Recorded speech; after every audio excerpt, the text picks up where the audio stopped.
everybody, and welcome back to another episode of Connections with myself, Cameron Bunch, and my father, Dr. Randy Lane Bunch. We're getting started a little late, but we're just having technical difficulty issues, and it just goes to show that people who even love technology and know their technology sometimes have some issues with it.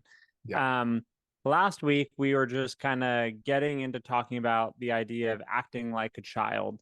Um, Now it sounds weird, and when people are telling people like quit acting like a child, but we go back to the roots of what does it look like acting like a child in regards to the biblical narrative when Jesus talks about if anyone wants to come to heaven, they must become like one of these, and that all the things that children have that are positive characteristics. So if you're curious about what we talked about last week, go to our YouTube channel, check out last week, and if you like it, share it, subscribe to the channel, and be sure to see what's coming out next. This week, we're doing kind of a check-in.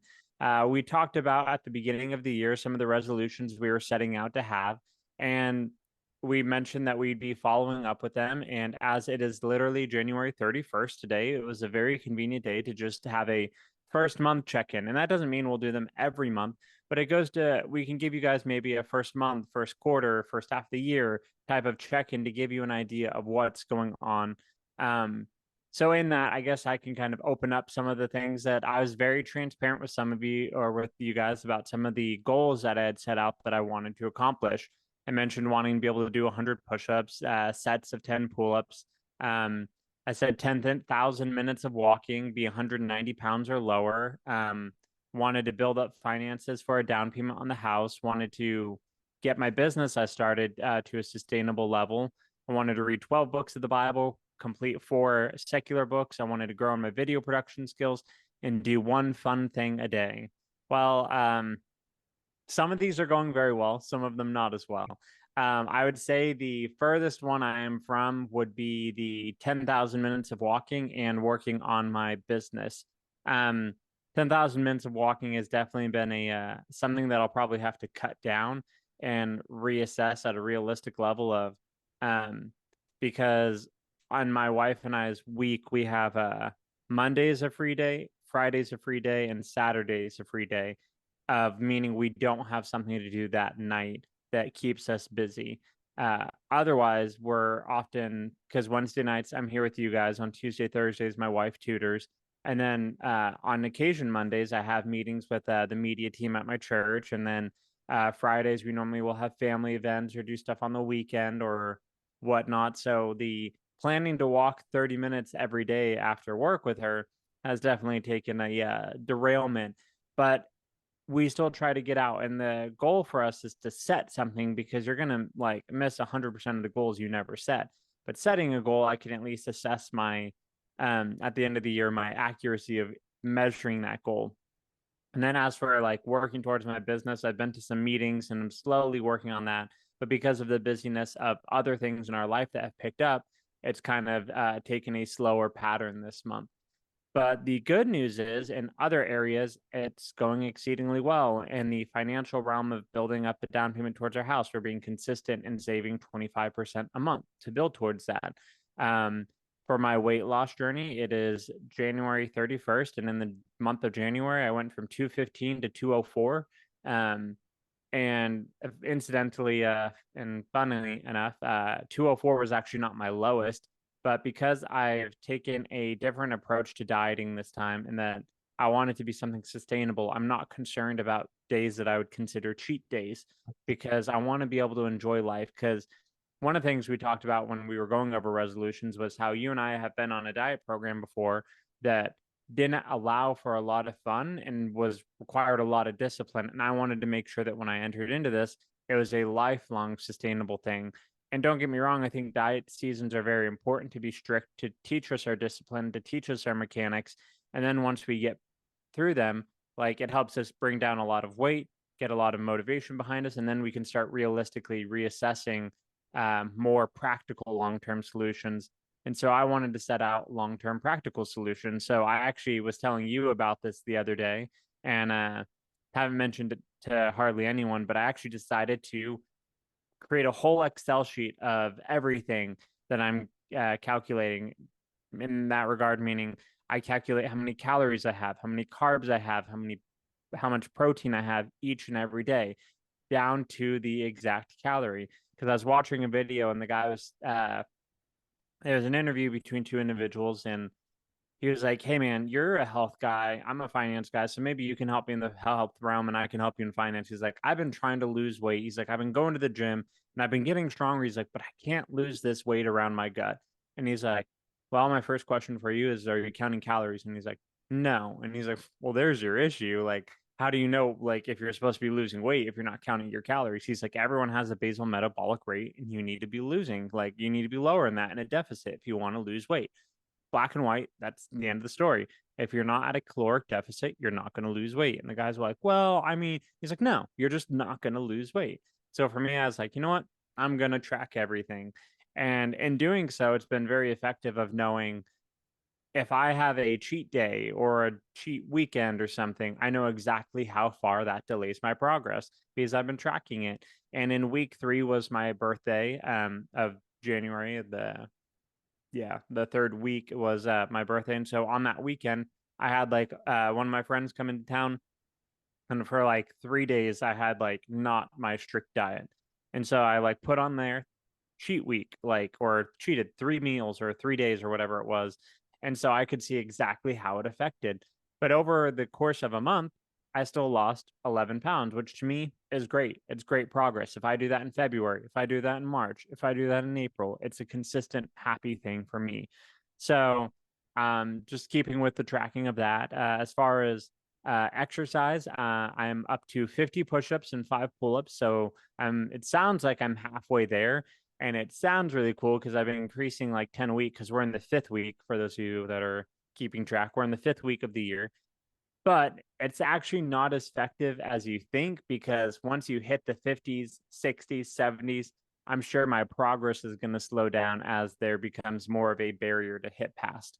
Already I'm thinking that because I'm on doing 50 push-ups a day and 5 pull-ups a day, I have a feeling that I'm going to end up doing another week of this because it's been very difficult just to make them, and I want to be able to do them effectively.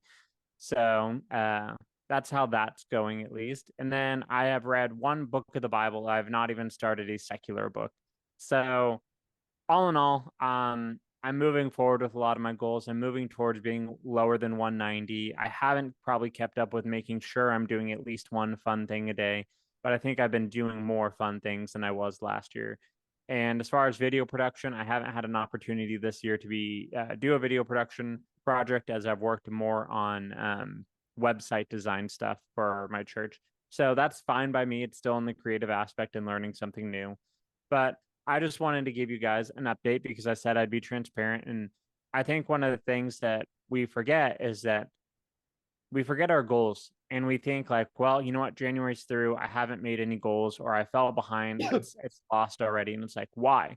That's only 31 days out of your whole 366 this year, because it is a leap year, you get an extra day. So if you think about that, it's barely a drop in the bucket that you're missing. That's what, 335 days left that you still have. Go out, make something of it. And I mean, realistically, your year has barely happened. You have this much of progress, and I mean, we break it up into 12 months, so you could say 1/12 of it's gone, sure. But you could also look at it as, I have over 300 days. And I mean, if you did something consistently for 300 days, let's say you got 1% better every day for 300 days, that's 300% better. Most people, when they set out goals, they try to say, well, by next year, I want to be 100% better in this. And to me, it's like, I'd rather be 1% better, because I've realized something in trying to really chase after what discipline looks like and what it means, is that small actions compounded over a long time are the biggest leverage we have. And we recognize this in finances because we talk about compounding interest, and it's the consistency of just continuing to invest and continue to invest. And over time, that will compound to be something significant. It'll be a good nest egg. But unless you start, until you do something, it's not going to make any change. Same thing with health.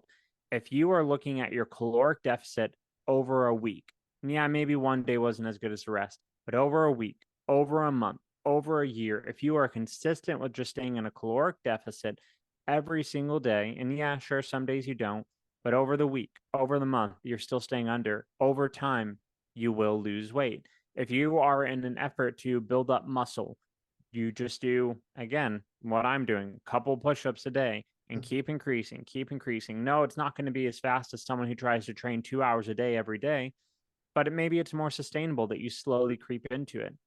Or maybe it's trying to get closer to God.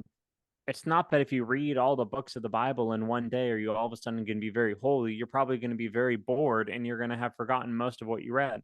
Now, don't get me wrong, the Bible's incredibly interesting, but when you try to force feed it down yourself, it just ends up being words on a page and it doesn't come alive or make a difference.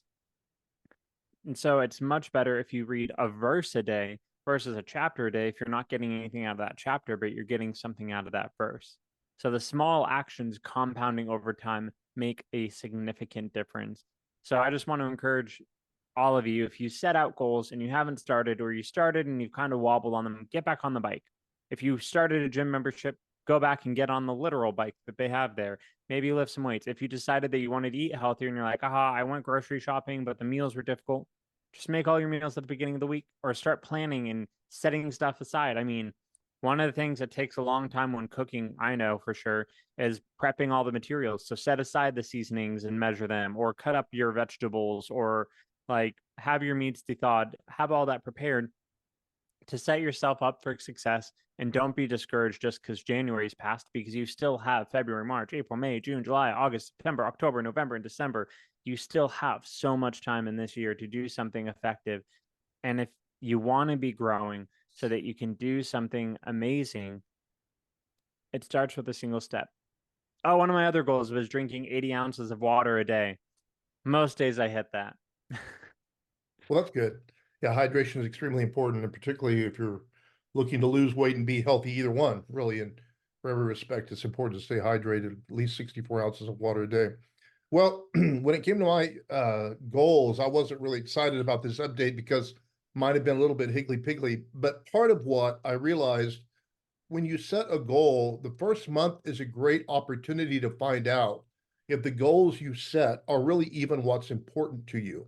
Case in point, one of the things that I really wanted to do and still want to do, but I'm just finding a difficult path forward with it, is to really kind of home in a little bit more specifically on my ministry goals as far as what I want to create, content wise and so forth. And, for a long time, Cameron, we were broadcasting into the nation's 1040 window. We had as many as 11 million viewers in a given month, 700 and something saved in that month. And then we've had anything from, a couple million, maybe up to that 11 million in a given month. And then, numerous reports coming back on how many are saved, but still on any given month, it was more people than, a lot of ministries will see in years and years and years. So it was very productive. It was very good, but you can reach a point of creative burnout where you just feel like you've said everything you want to say. And sometimes you just have to step back from something for a little while to come back at it in another time and place in a fresh way with maybe a different creative slant. And I found I just kind of burned out. Plus, some of the things that I had in place, certain websites even that I had at the time that I would highlight, I no longer have. I trimmed some things down, I've gotten rid of some things. And so now I'm kind of looking to come at this in a fresh direction. And one of the things I found through January is every time I thought about trying to create something video wise that was just ministry intensive, it kind of fell flat. And I realized right now, for whatever reason, there doesn't seem to be grace for that. And one of the things that I've enjoyed doing and sharing a little bit, I go out on Mondays, it's my only day off. I'm like you, I have very little discretionary time. And one of the things that's very necessary because of the kind of job that I have, it can be very, very heavy. I'm a hospice chaplain. So those of you that know what hospice is about, it can be a very, very heavy thing. I need that Monday to disconnect, unplug, get out of my head, and just go do something that is food for my own soul, because I'm pouring into other people all the time. And if it's not in the job, it's also on Sundays, preaching a couple of times a day, and then I'm also teaching at a Bible college on Tuesday nights, and then of course here we are on Wednesday night doing this. So I'm like you, I've got things going on. And so I've found that a great creative outlet for me that's been food for my soul is going out in my Jeep. I used to, of course, always love to off-road and still enjoy that. But now it's become more of a vehicle for me to go out and take photos. And so I've been, of course, many of my friends that are watching us maybe tonight or see this in the next week will know I've been posting a lot of wildlife and nature, landscape type photographs. I've been getting a good response and having good dialogue with people over that. And I found that it's a way that I can be creative. No, it's not necessarily ministry intensive, but it's still appreciating the beauty of God's creation. It's giving something to me that I need just to sustain myself. And so I'm still interested in doing the, obviously the content creation. I want to move forward with that. But some things you realize they have to come in their season. And, certain goals we just need to discipline ourselves and do. The fitness thing is definitely one of those things. But when it comes to following the call of God in your life, that's really kind of the predetermined path God sets for you. You don't determine calling, you discover calling.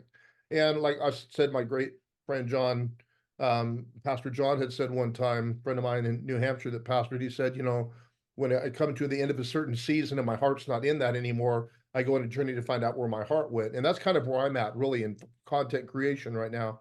I'm teaching a class on communication, and part of it I'm teaching about is content creation.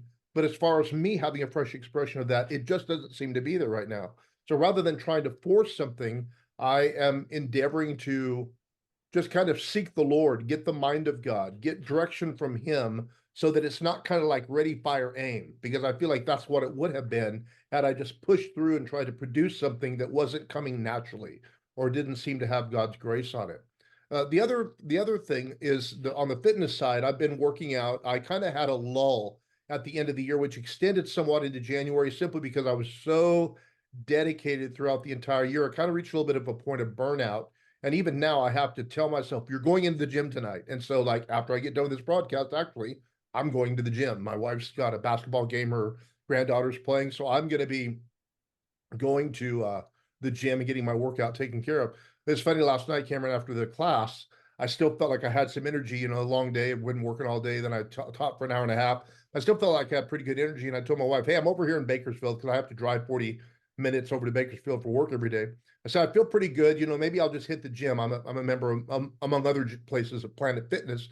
So I thought I'll just go in there and knock my workout. Well, here's all these January resoluters are still, the gym is packed at 7:30, 8 o'clock. And I think, I wish these guys would just hurry up and get over their resolution so I could have room in the gym for me to work out, that kind of thing. But the reality of it is, and that's why we call this, February where resolutions go to die, is this is a time where a lot of people that maybe started off with good intentions and some motivation and steam behind them are starting to peter out a little bit and find that the motivation just isn't there. And some of that is because you tried to start something that maybe was not necessary, was not a value to you. And so it might sound like a good idea. Like maybe you said, oh, hey, I heard Cameron and Dr. Randy say something about reading, so I'm going to read a book a month or something like that. And that sounds great. And I certainly encourage everybody to read, but maybe reading a book a month is not really where you need to start. Maybe there's even a different direction in life that you need to take, other priorities that need to come before that. So just because a notion sounds good doesn't mean that necessarily needs to be the goal for you.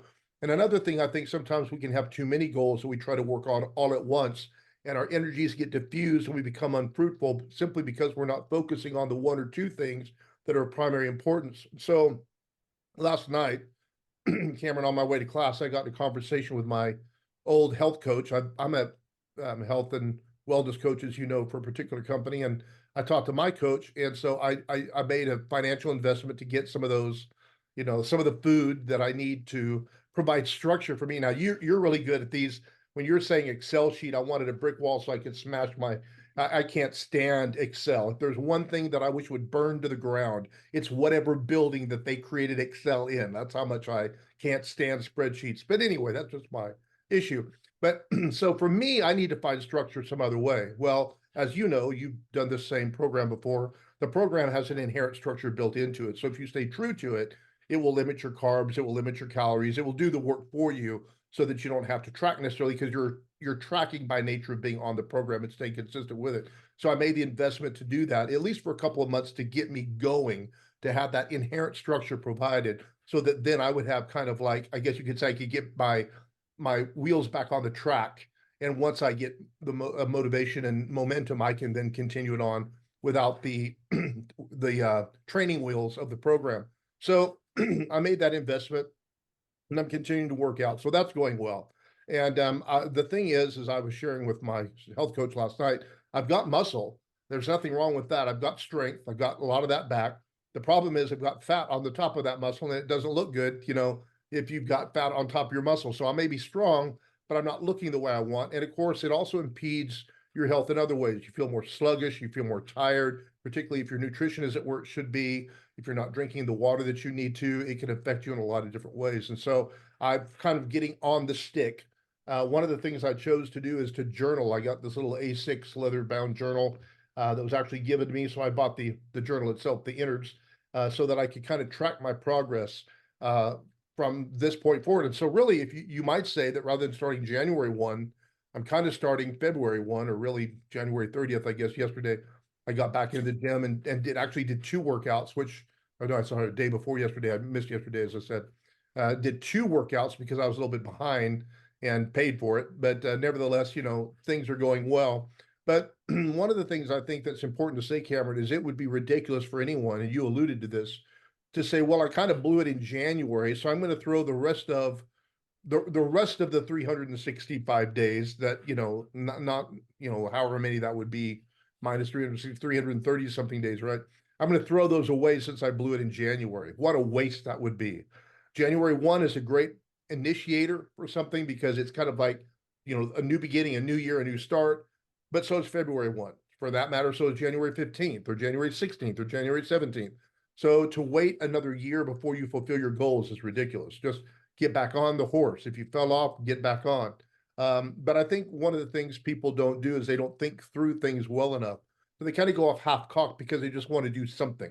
They want to achieve a goal, but they haven't thought it through. They haven't done the research or studied or really counted the cost as to how hard it's going to be. Jesus talked about, if you're going to follow me, count the cost. Don't start assuming that you've got the resources necessary only to find out that you don't have the emotional, mental maturity resources necessary to progress and to see the thing through.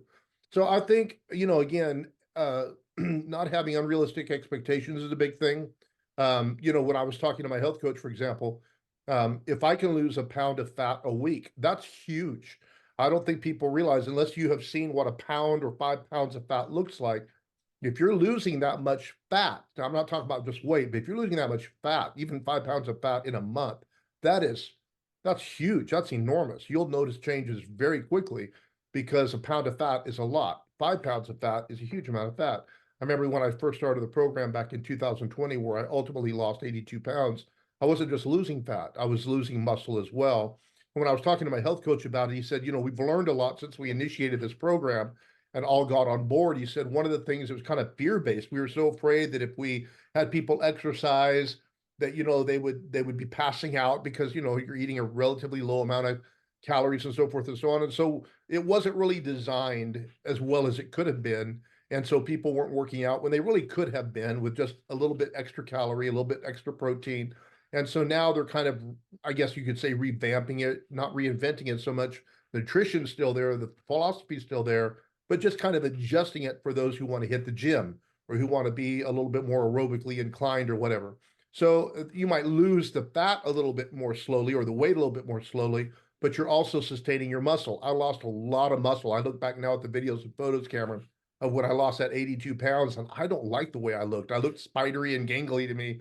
And I've always had, as pretty good amount of muscle on my body. So I didn't like the way that looked. So again, what am I saying? I'm saying it's okay to tweak your plan. It's okay to reevaluate after a month. That's really the better thing to do. Don't throw in the towel, reevaluate.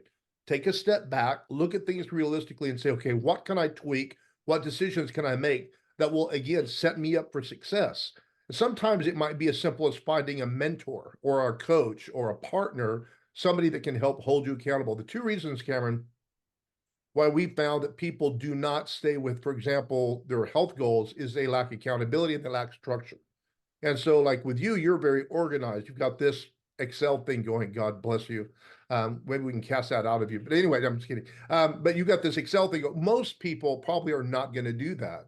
So what they need is a program that provides a structure for them. So you and I, of course, we're very successful through Optavia. Some people might find success through, Keto or Atkins or Jenny Craig or whatever they use.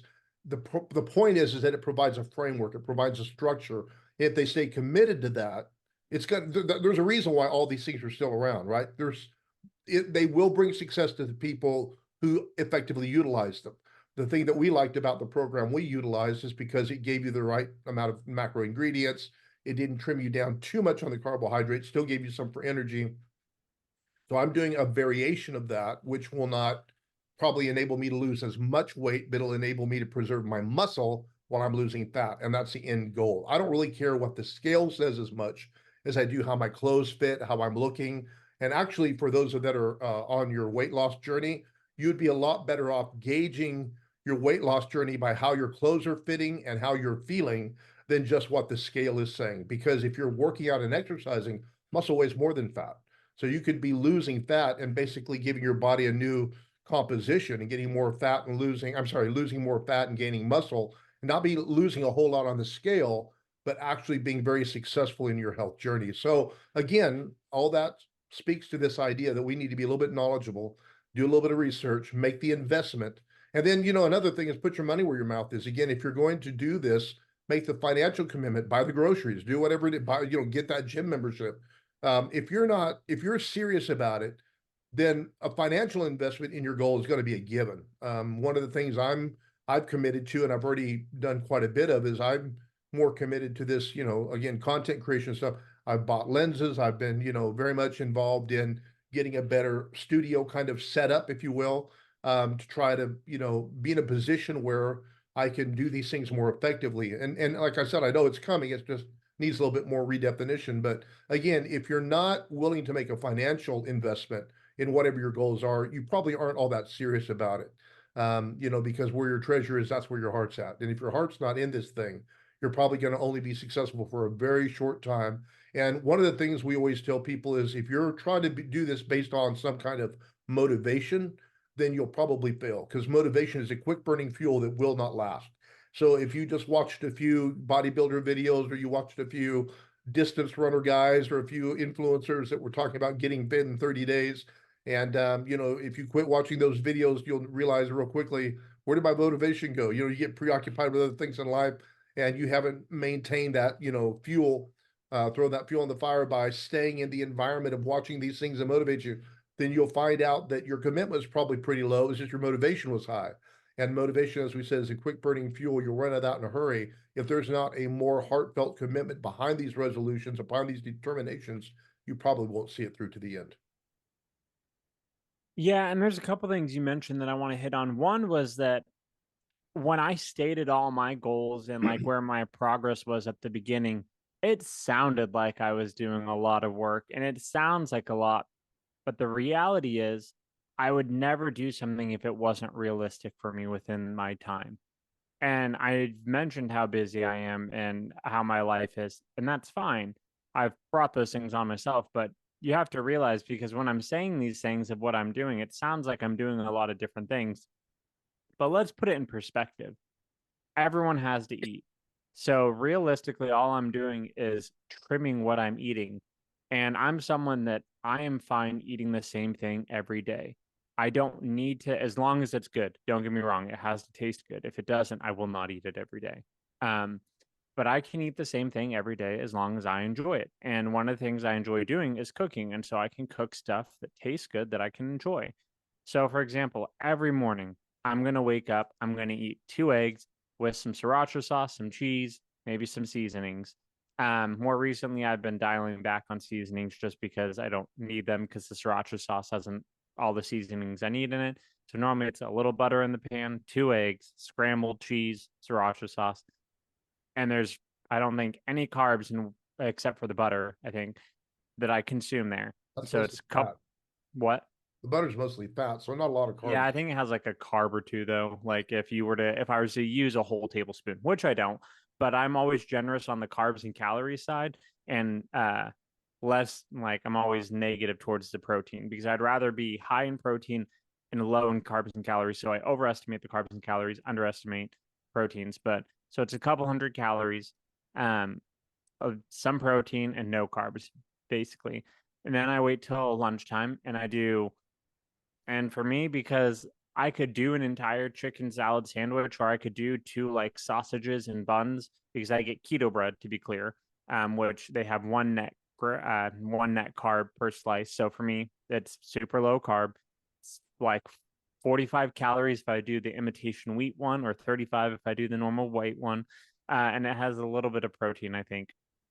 But then I can either do chicken salad or a hot dog in there, or like more of a sausage, because hot dogs, most of them are unhealthy and then have a lot of carbohydrates and sugars. So find a sausage that's more like organic, wholesome, and actually tastes good and tastes better than a hot dog, you're more likely to stay with it. And normally I try to eat things that are spicy with my foods to add, like, because it boosts your metabolism. And so doing something like that for lunch, you could do two or a whole sandwich. I normally do half a sandwich and I'm good. And for most people to be like, no, I'd be so hungry. It's like, no, you'll adjust. And to me, it's all about discipline. So when it comes to food, I eat the same thing at breakfast, same thing lunch. And then when it comes to dinner, it gives me a lot more calories to play with, a little bit, I should say, of carbs to play with, because I try to stay uh, under 50 for sure, but I try to stay under 20 as a nice goal. Same thing with calories. I stay under 1750 for sure, but I like to stay under 1500. But it gives me, because by then it's like lunch, all I've had is like 3, 4, 500 calories, maybe like 5 carbs, and then protein doesn't matter because the higher the protein I hit, the better. So when it comes for dinner, yeah, I get to change dinner a lot, and I can make things that my wife will enjoy eating and not be miserable with me on this diet. So when it comes to eating, nothing's really changed. I've just taken out work of, I don't have to make as big a meal. Kidding me? Normally, like, to heat up the sausage, I throw it in an air fryer, and then I grab the like bread, I put a little mayo, put some mustard or something, and then I can eat the sausage. If it's chicken salad, I've made it at the beginning of the week, enough for the week. And so you can take a lot of work off yourself by doing a little preparation ahead. Yeah. Same thing when it sounds like, well, you're doing all this fitness stuff too.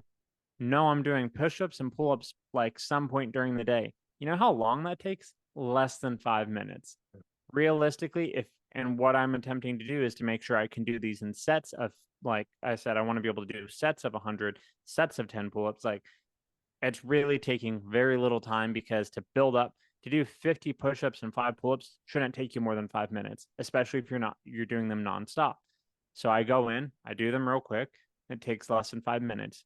To try and read through a book of the Bible, it takes less than 5 minutes a day of reading. To read 4 books in a year, it takes less than 5 minutes of reading.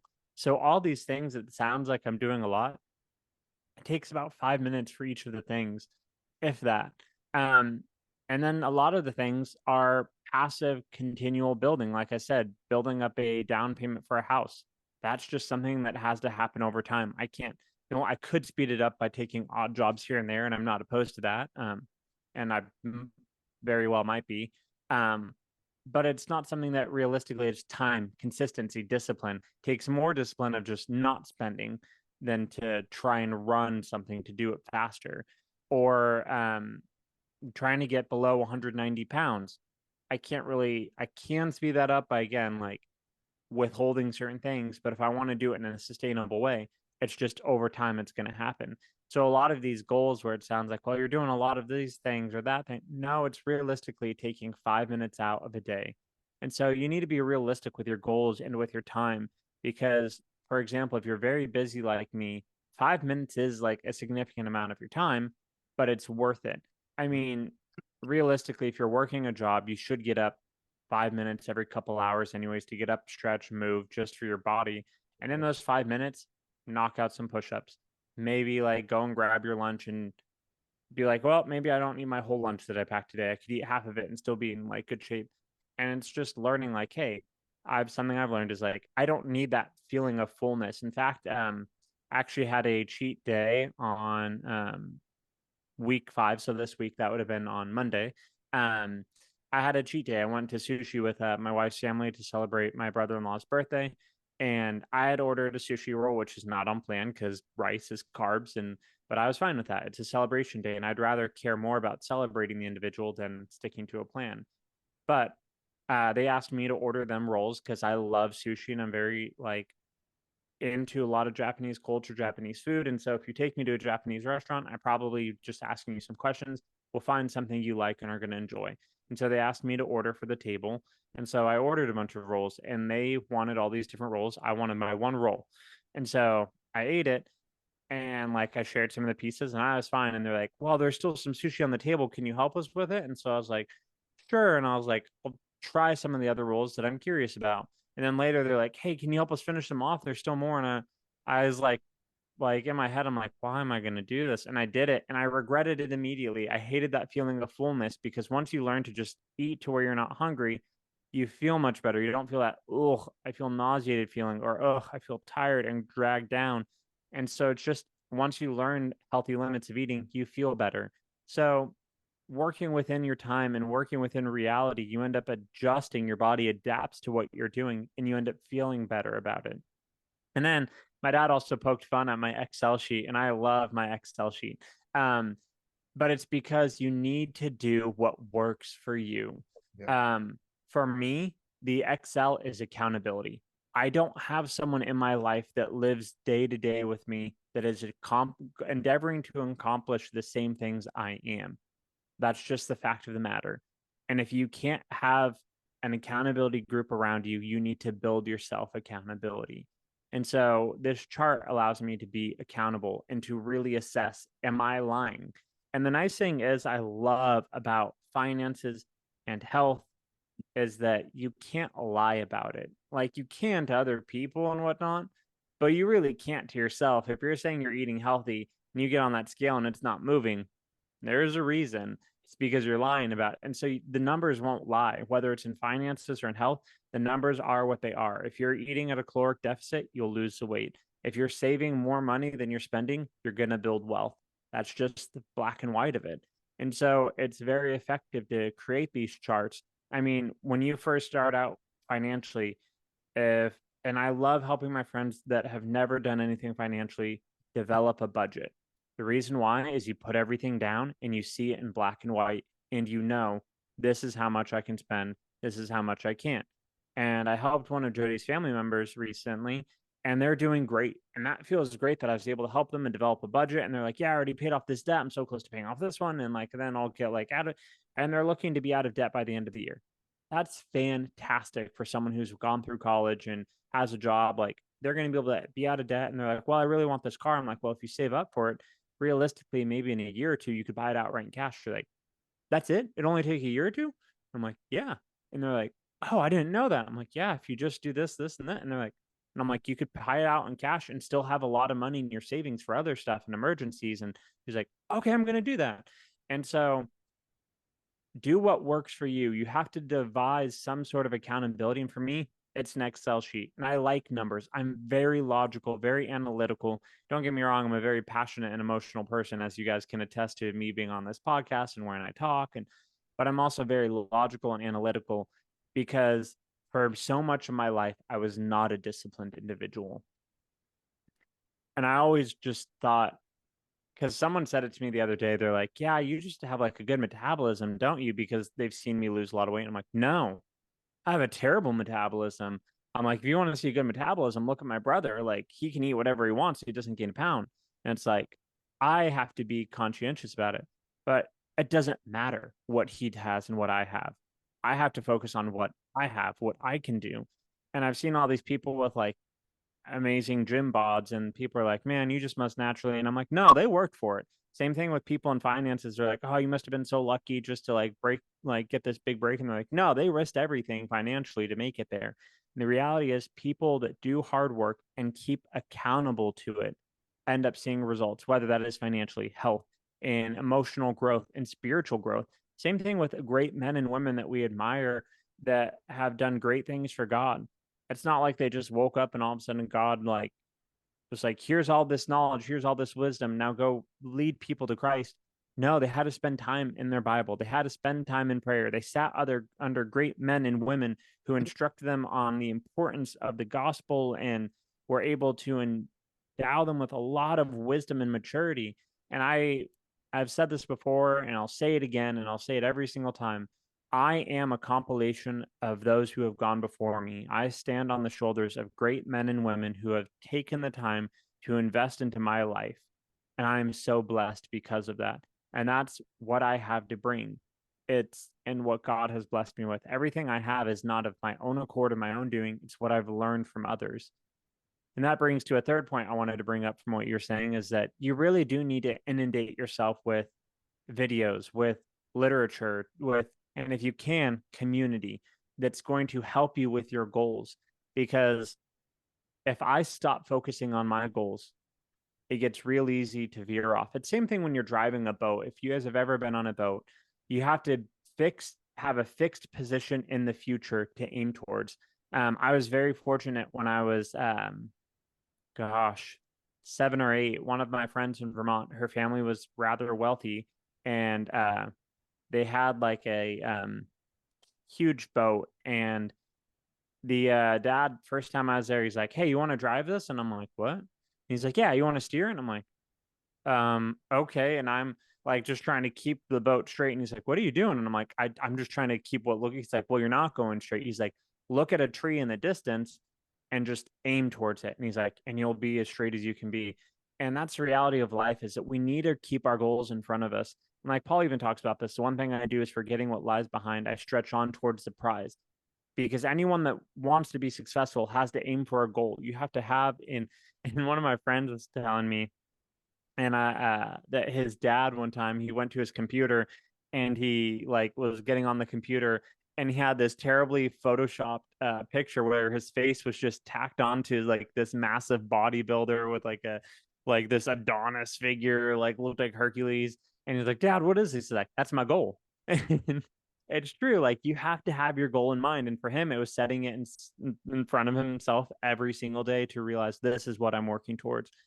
And I'm not saying you have to Photoshop yourself on some bodybuilder or Photoshop yourself in front of a house that you're aiming for, but keeping your goal in front of you and keep inundating yourself with people that are talking about the field you want to grow in. Because as you do, your mind's going to be focused on that. It's going to be geared towards that. And one of the other things I like about my chart is that I can tell you exactly how much I lost. And I know that if I want to keep making progress, I can do X, Y, and Z, and it'll affect it more. If I'm okay with like, hey, this event, and I can look at it as my event that I want to go to and break my diet for. For example, in February, I'm going to have Valentine's Day with my wife. And then at the end of the month, I'm looking over here because my calendar's over here for those of you that are wondering. And then at the end of the month, I'm going to visit one of my friends for his birthday. Those two events to me, I know exactly how much I could lose in that week if I don't cheat, and it's about 2 pounds different. Valentine's Day is worth the 2 pounds to me, to be able to celebrate with my wife and focus on her and just appreciate the amazing wife that she is, the amazing mother she is, and everything special she is in my life. The going for the weekend to visit my friend, is it worth the 2 pounds? Absolutely. He has been an instrumental figure in my life and has been there for me time and time again. And I love him so dearly. It's worth the 2 pounds. And I can see that, like, those one cheat meal, yeah, it might set me back one day. Two cheat meals, three cheat meals, four cheat meals. Yeah, I can tell you exactly how many days it'll set me behind. And because of that, I can still stay in a realm of accountability of knowing, okay, for these amount of days, but I need to be focused on the other days I'm not. And because I have that, I'm able to adjust things, but I can still keep myself inundated with, I will do this in the future and I will get myself back on track and I can see my goal and I can estimate at what date I'm going to arrive at that goal. And so it gives me so much more motivation. And if I'm okay, like saying, hey, I was going to reach it by April 1st. Am I okay pushing that back to April 14th? Sure, I'm going to do that. And realistically, my goal is going to be probably hit before April. And I'm okay with taking more cheat days in the middle. To example, in March, my daughter's birthday is coming up and it's going to be her first birthday. Am I going to be okay with eating a cupcake at her birthday? Yeah, because I want to celebrate her and focus on her. So I'll probably have a cupcake. Will that set me back another couple days? Yeah. And so, yeah, it'll go further and further back into March. But I know that realistically, at the end of the day, I'll have hit my goal and I'll have reached it because I've set up accountability and I'm inundating myself with community and with literature and videos that are helping me grow. And I've set realistic goals within a time frame that is attainable for me. Yeah, and one of the things I wanted to say is I'm not, I agree with you. Counting calories, keeping track is vital. That's why I'm finding it through a particular structured program. My issue is just Excel. I just hate the program, but you're right. Every influencer I know that is successful in their weight says if you're not tracking, you don't know. Because we are almost always eating way more calories than what we think we are. Because a lot of little things come in. Well, it was only this, it was only that. Yeah, but if you look at the wrapper, that little this, that little that might have been 200 calories a Those pop. condiments sneak up on Condiments, you yeah, yeah, really badly. all that stuff matters. So, a couple things that I just wanted to share. It is a huge cop out. One of the things I've heard a lot of successful people, whether it's a, let's say, a YouTube influencer or somebody that's, done well financially or success in any other realm. One thing they hate to hear is when someone says, "Oh, must be nice," because the inference is that, the implication is, well, this was somehow handed to you. And all these people will say, yeah, it is nice, but let me tell you the history of my hard labor that it took me to get to that place. And so my point is, we all have disadvantages. You look at somebody that's healthy, you look at somebody that's got, good physique, and you say, wow, they just must have a nice metabolism, must be nice. Well, maybe they don't. Maybe that's the very thing they were working hard to overcome. Not everybody has ideal genetics. And so the fact of the matter is, we all have advantages and disadvantages. And so to use that as a crutch, not to move forward in a particular area of your life that needs improvement is nothing but a con job and a cop out. And you need to be honest with yourself and quit blaming successful people as though somehow they're holding you back.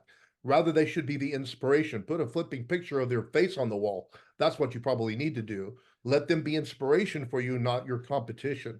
Another thing too, Cameron, you mentioned something about, hunger pains earlier, and I don't know what maybe I don't remember the context, but one of the things I just want to drop on people, since we were talking a little bit about fitness here, it wasn't meant to be a whole fitness talk, but we're talking a lot about it. That oftentimes hunger pains, or thirst rather, will mask as a hunger pain.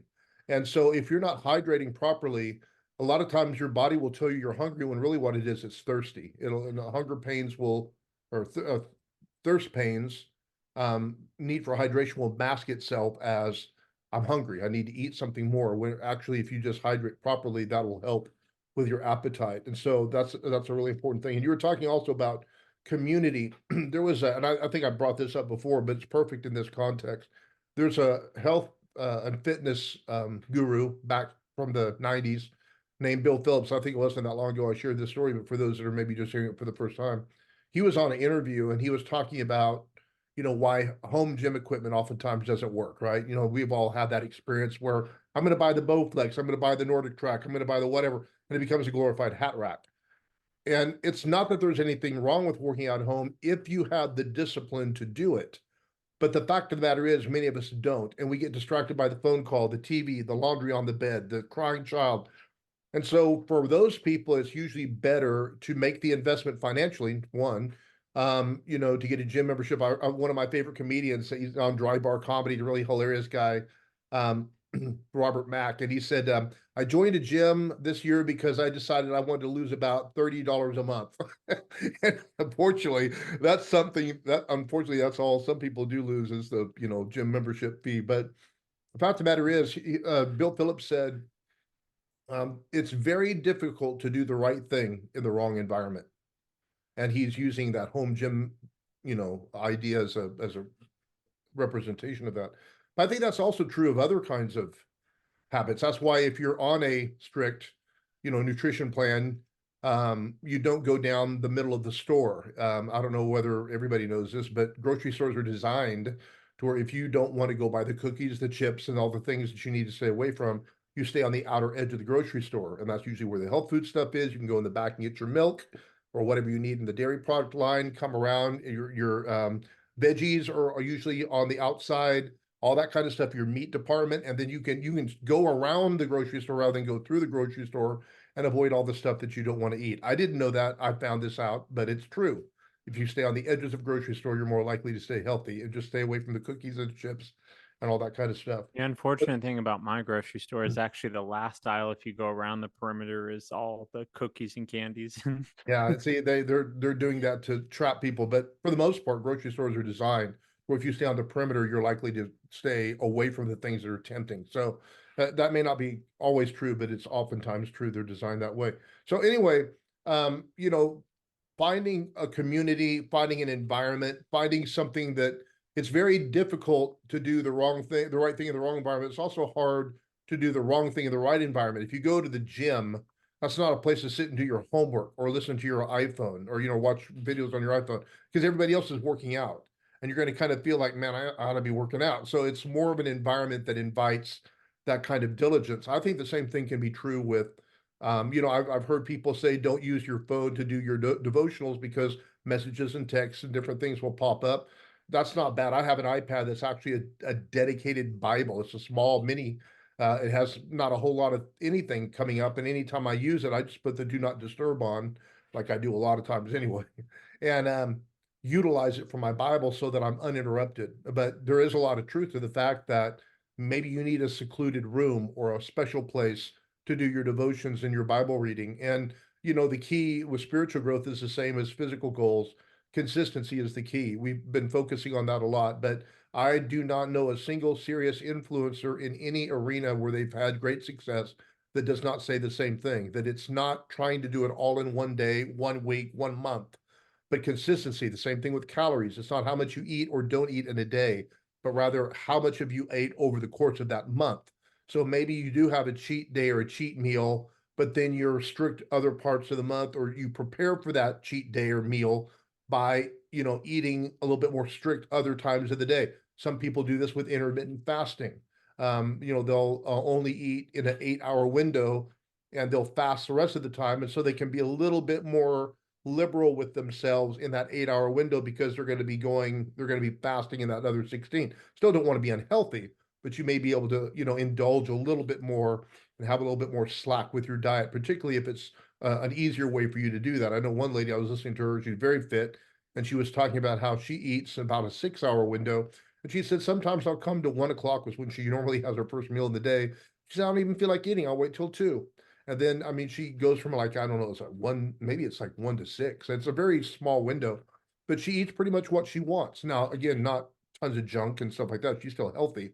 But the fact of the matter is, if she wants to have something a little bit, more on the liberal side of her diet, she can do that because she's exercising discipline consistently with that eating pattern. Some people do that. They don't necessarily do intermittent fasting all week long. They'll do it for maybe 3 or 4 days out of the week. But it's a way of putting structure and accountability into the system so that it helps you to stay consistent.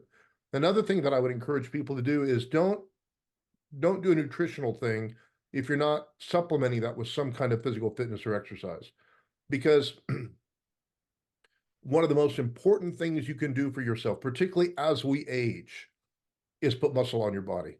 I cannot emphasize how important it is to have muscle on your body. Cameron, there are studies now that are implicating that even Alzheimer's and things like mental deterioration can be slowed down or to some degree arrested potentially. I'm no doctor, so I'm just quoting studies I've heard, by having enough muscle on your body. Protein and muscle are extremely important. You're not going to have muscle if you're not consuming enough protein, for one thing. But putting muscle on your body will just stop a lot of deterioration. Now we're going to age. We're in mortal bodies. But if you want to improve your quality of life, put some muscle on your frame. I just can't emphasize how important that is. It doesn't mean you have to look like Adonis or, Mr. Olympia. But what it does mean is that you need to have your muscles toned. In fact, muscle tone is really a misnomer.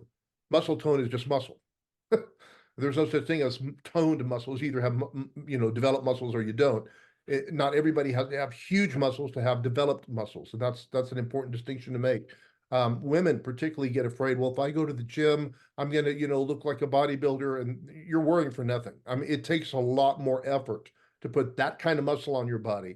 Chances are, if you go find some kind of trainer or somebody who can give you a basic program to go in and just, tone your muscles and, have maybe a certain measured, maybe like a zone 2 cardio, which is kind of like a quick walk that you can still converse, and do that maybe for 30 minutes a few times a week, and then have some resistance training, you're going to come out just fine. You're going to be fit, you're going to be more toned, and it's going to be a good complement to your good nutrition.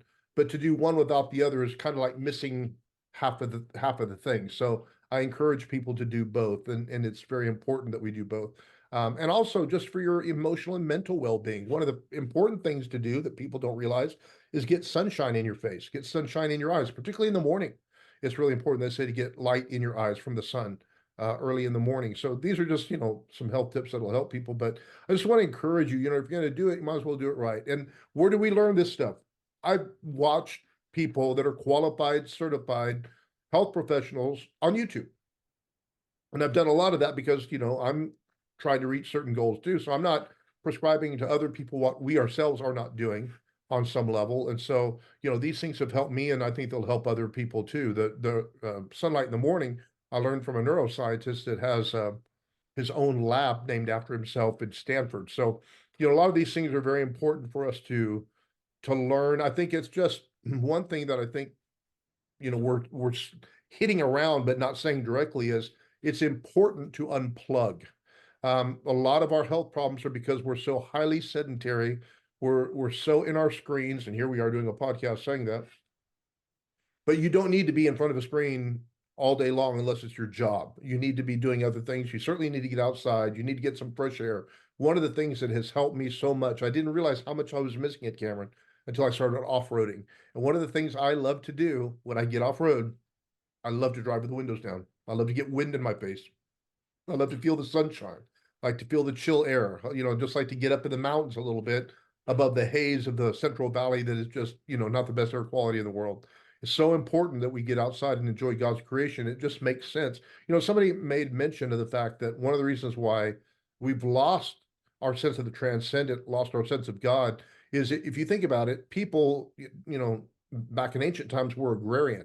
So they were outside at night. They were looking up in the stars. They thought about the heavens and things related to the transcendent. Today we have our eyes down and we're in polluted cities, and we don't go out a lot at night. Instead, we're watching movies, and you see what I'm saying? We're looking down, or we're looking horizontally. We're not looking to the heavens as much as people did at one time. So I think there's something to be said with our connection to nature that is very important to sustain ourselves both emotionally as well as spiritually and physically. And there's a number of things we can do to help ourselves unplug. And don't get me wrong, I'm someone who loves technology. I am someone that loves learning about new technology, implementing it, but I also think that technology should be used to serve us, not us serve it, and to serve a bottom line for someone else. So, um, gosh, about 2 years back now, I think it is, I got off social media. Occasionally, I'll go on it to because I know that I have like a reunion coming up, or I know I have to connect with a group in a realtor group, or something like that for my business or whatnot. Um, but I took it off my phone, and to go on it, I have to go through my computer, and normally I have to re-log in every time, and so it's a whole hassle. But being off of like Facebook, Instagram, Twitter, or X, formerly known as Twitter, any Snapchat, things like that, I got rid of all of it, and my life and my happiness has improved significantly. So I'm not playing a comparison game of where my friends are at. I'm not looking at it constantly for hours a day, seeing all the negative news that gets pushed forward. And so I'm just happier. Another thing that I've done recently, I think sometime towards the beginning of January, um, I've put all of my devices in black and white. So if you see my phone, or if you see like right now, you guys don't see it, but my computer's in black and white. So I have a color filter on. One of the reasons why is I was watching a neuroscientist talk about the different effects that technology has on the brains, how all the colors send off dopamine signals, and it interrupts your sleep patterns and interrupts your focus, different things like that. So I figured I would detox from it and see how I do. And I like that I am able to focus better. I like that it's helping me, and even in small ways that I don't notice now. But over time, I'm sure, just like initially when I first got off social media, I'm like, I wonder how that person's, I wonder what they're up to. I wonder what that's going on. Eventually, I adjusted, and I'm sure when I see those people and when I talk to them, I'll have so much to talk to them about because I didn't see everything already on social media. And I'll have real conversations with them about what's been going on in their lives, and they'll have things to tell me, I'll have things to tell them. And the nice thing with like putting everything in black and white, yeah, I'm sure long term it'll help me sleep better. I'm sure that it's helping my focus. And there's ways that we can utilize technology to help serve us better than just being enslaved to it. And I think that a lot of this check in has been a focus on, and we use health and fitness in finances and things like that more often because they're what we struggle with day to day. And if we can show that you can be disciplined in this area, it really translates to other areas. And for example, I can measure everything in my finances. I can measure everything in my health. You can measure everything in business. You can measure everything in emotional growth, and you can measure everything in spiritual growth. And it seems difficult, but it's like, okay, with a finances, you can do a budget and you can track every number. In health, you can track every calorie, every carb, every protein. You can get numbers. In emotional growth, it's tracking how many pages you're reading, how many videos you've watched on that subject, how is your life changing, like, and write down how many positive ways your life has changed. Then spiritually, it's the same thing of, and I think there has to be a emphasis here if you're tracking for earnest results versus tracking just to show a number. Because similarly in fitness, you can track to show your number of like, look how much weight I lost or how much muscle I gained. But people can lose weight in unhealthy ways and they can gain muscle in unhealthy weight. And like, for example, one of the things that's very common is people being known as skinny fat, where they lost a lot of weight, but they're health is the same as a fat person's because they haven't taken care of themselves and what they've eaten. And so their like test and metrics, blood levels, when they try to do cardio or whatnot, they struggle and they're very unhealthy.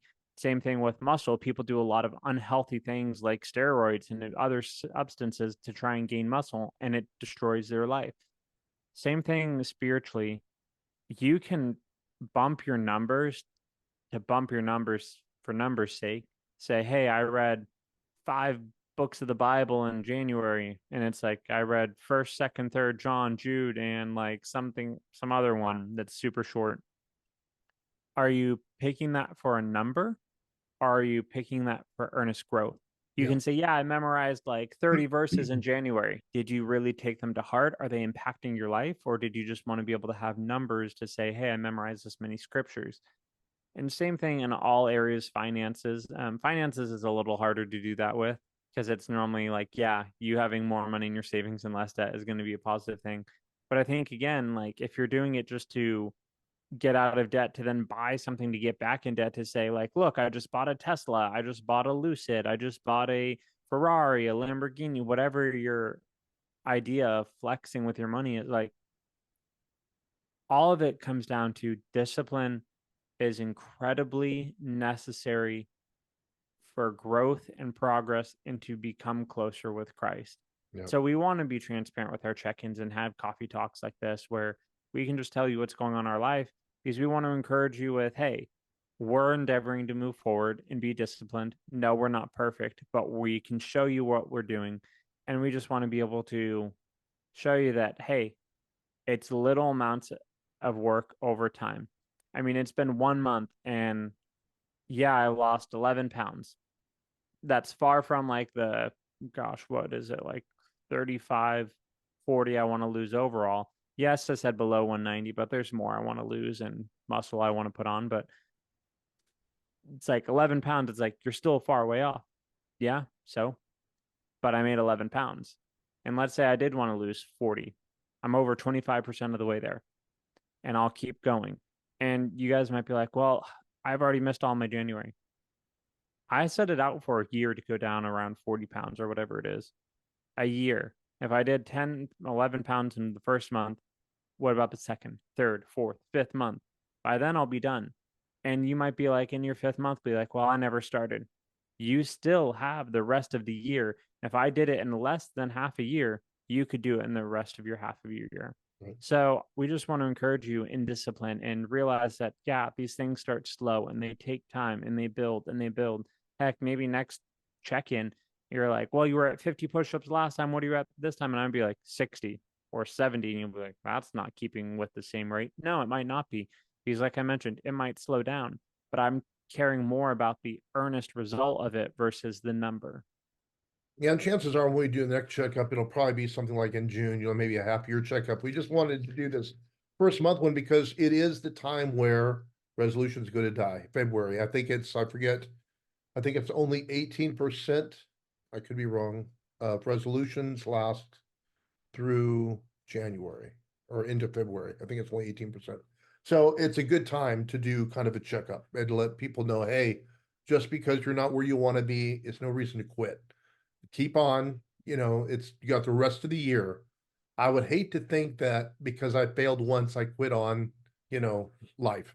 So one of the things I'm appreciating more and more, Cameron, is being in my 60th year of life, being 59 years of age, I realize that the years behind me are probably greater than the years before me, both in quality as well as number.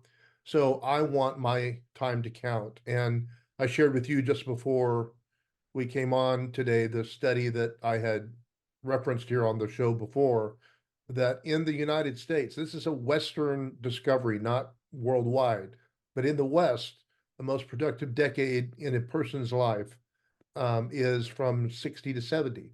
The second is from 70 to 80. And then the third is from 50 to 60. So all the counterintuitive things we're told about, live life while you're young, that's when you've really got it going. No, that's just when you've got more, maybe more physical energy and physical capacity and acumen, but you don't have the mental, emotional maturity to really appreciate what you've got. It's not until we get a little bit older that we have a little bit more perspective and also have the experience to offer things. I'm teaching a class right now, Cameron, on communication, and I'm able to share from 40 years of experience of being a communicator. That's a lot better than when I was, 6 years in, right? So there's so many more things I've learned, so much more experience that I have. And so we're saying all this to say that, hey, you may think, well, what's the point in establishing a goal when I'm 70? Well, you're in the second most fruitful, productive decade potentially of your life. So why wouldn't you want to do that in a good quality of life? If you're gonna live, you might as well do it in a fashion that means to you that you have a good quality of life. Listen, I know from my job, there's a lot of people that are not blessed to have a good quality of life. Many people don't get to live out the fullness of their years.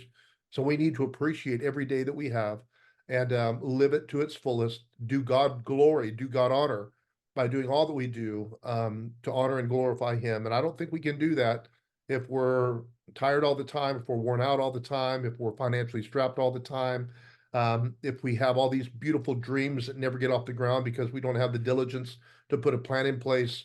So I think it's important that we find some accountability, some community, some structure, and begin to just tick them off one by one. Just like when I was getting out of debt, I'd aim at one credit card, paid it off. I aimed at another credit card, paid it off. Do the same thing with your goals. First it might be the health thing, get that under control, find a maintenance plan. Then finance, get that under control, find a maintenance program, and do that with different aspects of your life. Some of them you can do and should do simultaneously. For example, you don't want to wait till you get all your other ducks in a row before you start reading your Bible faithfully and spending time with God. But the point is that if it's too much to take them all on, then make sure that your spiritual life is where it needs to be, because that's going to be the foundation for everything else. And then go at these other things one at a time if need be, to where you begin to get some victories, get some quick victories under your belt. And one of the things that's really rewarding, Cameron, as you well know, is when you first go on a program, especially if you have a pretty healthy, aggressive health program, the time when you lose the most weight the fastest is right at the beginning, because that's when you have more fat. That's when it's easier to lose more quickly.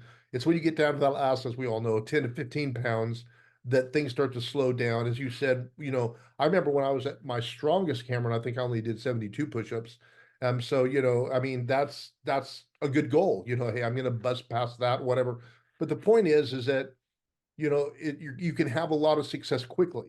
And then by the time that success starts to slow down and you're just getting a pound here and a pound there of fat off your body, a pound of muscle added on, you've already established such good healthy habits that every pound of muscle gained, every pound of fat lost is just one more little strip of icing on the cake, because you've already fundamentally achieved your goal. So I guess we can kind of leave it there, Cameron. We've gone for a while longer probably than what we even intended to with this little update. But we just want to try to encourage people that, hey, you can do this. There's nothing particularly special about us, for sure, other than we've taken the time to do some research, gather some information, find some structure and accountability.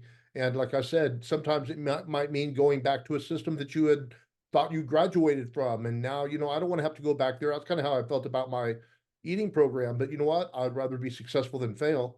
And so if I need to go backward a little bit and find the same old accountability structures that I once thought I had conquered to get success again, I have no problem with that. Humble yourself, do what you need to do to find success. And then you can graduate to other forms of this as you go, but get some wins under your belt. That's very important.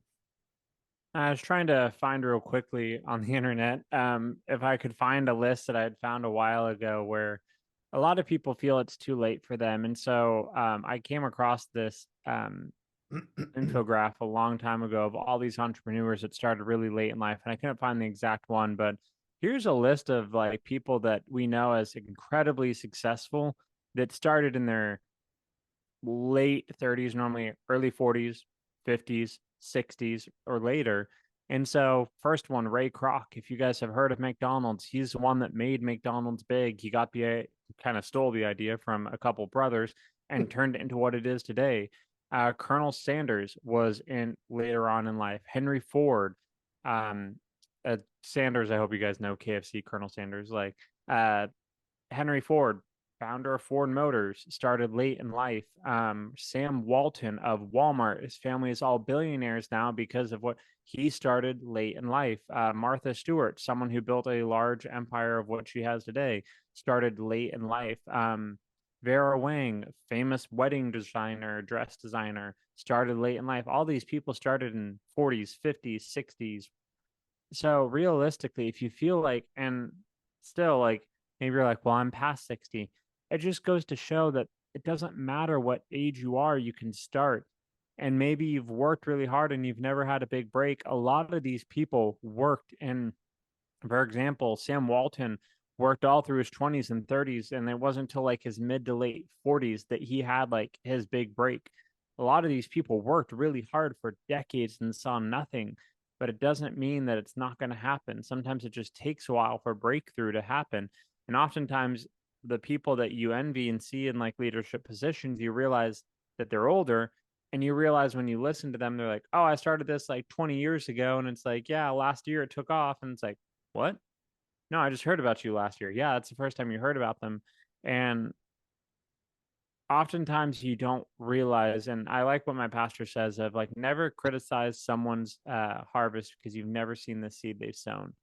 Um, so often we get very much jealous of what's on other people's plates when we don't realize that they have sown and sacrificed in the Right. dark and in secrecy, while so many people chased what was in the public and in view of everyone, very much like the Pharisees who brought their sacrifices into sub public places and prayed publicly to show how cool and good they were.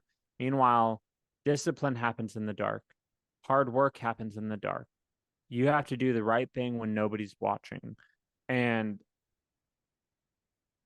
that starts with all the small things. Are you the person that just throws your cart in the middle of like a parking lot, or do you take it back to the receptacle? Some of you might be laughing like, "Oh, it's not important." No, it's talking about character of, do you do the right things that are small even when no one's looking?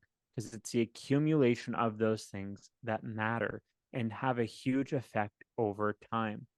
Every successful person I watch, whether it's in ministry, whether it's in finance, whether it's in health, they talk about that they had to do the things, the hard work when nobody was looking, when they weren't getting paid, when it didn't matter because it built to who they were today. Genuine and authentic individuals cannot cut corners if they want to accomplish big things because they have to live and be who they are. Otherwise, you see all these scandals and these people that fall. It's because they got like inflated and puffed up. And then when it came time to really assess them and the pressure came on, they crumbled. So just continue doing what is right and working hard and following what God has called you to, and it's going to be good. And when you get to heaven, you're going to hear the well done, thy good and faithful servant. Yeah. Yeah, I think, you know, in all these things, again, consistency seems to be the word that we keep saying here, but you know, you can be consistent in the wrong thing and still fail. So, you know, part of this is finding, again, being true to your values as a believer, making sure that you're following the mind of God for your life. I think health is something that everybody needs to pursue, regardless of what your calling or vocation in life is. Cameron, I remember when I was in the traveling ministry and I realized I've got to get healthy because the demand on me physically was so great, ministering twice a day, sometimes traveling all the time. I just couldn't do that and not being healthy. And so I found a gym membership that had affiliates all over the country. Everywhere I went, I was able to work out.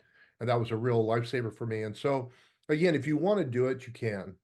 I mean, there's 1,001 excuses people can come up with, but none of them are really, at the end of the day, valid because we all have time for what's important to us. So make sure that you're staying true to, what's the goals that you should be applying yourself to. But I think the ones that we've talked about primarily, whether it's finances or fitness or spiritual maturity and growth, all of these things are true for all of us. None of these things are like, well, I don't really feel led, to get my finances in order. We'll get the lead out, brother. Just get your finances in order. Same thing with your health, same things with your spiritual disciplines. These things you don't particularly need to be led to do. When it comes to, for example, building a media ministry, that's something that you might need to be led to do, not just do it because someone else is. So again, some of these things you have to be, use a little gray matter as well as spiritual wisdom and leadership by the Holy Spirit. But at the same time, there is a mentor out there who is already kind of, I guess you could say, blazing the path that you're called to. And oftentimes they can serve as inspiration for you. They can model some success for you. They can teach you some principles. I watch photographers all the time. Why? Because I need to learn the skills that they know. Same thing true with, the Word of God. I watch a lot, I listen to a lot of podcasts, watch a lot of videos of people who know things I don't, so that I can learn what they know and be enriched by their knowledge and then pass that on to other people. So all of us can grow, all of us can develop. And so we'll check in maybe on the 6 month mark, maybe around June, July, see where we're at, see where you're at. And if you'd like to hear us share about anything in particular, in the meantime, as we're deciding from week to week what we're going to share on, feel free to private message us and give us some ideas. We'd love to touch on some of those topics. It'd be great. All right, I'll close this out in prayer. Lord, we thank you that you are a God of self-control, that one of the fruits of the Spirit that you list is self-control. And it's not last because it's least important, but it is one of the fruits that is important and instrumental to growing close towards you. And we thank you that you are helping us grow in self-control and discipline, that we can live godly lives of discipline so that we can call others to follow after us as we follow you. As Paul said, imitate me as I imitate Christ. And we pray that we grow in discipline, whether it is in our health, in our finances, in our emotional maturity, in our emotional health and mental health, or in biblical and spiritual maturity and wisdom. We pray that we can glorify you in all avenues, that we can show people from different walks of life, whether it's at work or at the gym or in our friends or family groups, that we can show that Christians don't act like the rest of the world. We act with discipline and godly reverence, and we follow these principles because we see that they are good, that we are stewarding our body because it is a temple of God, that we are stewarding our finances because it's how we impact the kingdom in this world, that we are stewarding our minds and our emotional maturity because that's how we help reach the broken and the hurting, and that we are continuing to be disciplined in our spiritual growth because you are the most important God, that you are above all else and you are working constantly and you are worthy of praise and glory. And we want to bring glory to your kingdom and to you. We thank you that you just help us become disciplined, that you are softening our hearts and bringing along people in our lives to be mentors, that you're putting podcasts and books in front of us so that we can gain knowledge and grow to be able to achieve that which you set before us. We pray that you are just continuing to be a lamp unto our feet and a light unto our path, and that what you are calling us to, we can hear it and see it, and that we are moving towards it. We thank you for everything you're doing in and through our lives, and it's in your Son's name that we pray. Amen. Amen. Well, thanks for joining us, folks. We'll be back again next Wednesday. We'll be on a different topic, maybe something deeply theological. I don't know. Tonight we just wanted to do a little coffee talk, kind of catch everybody up with things and try to encourage you that as you proceed forward in the year, don't give up on your dreams. Even if you have to step back, realign yourself with maybe a truer vision of where you want to move forward, that's great. But continue to move forward. You can progress throughout the year. And we'll hear your testimonies before the year is up. God bless you guys. We'll see you next week.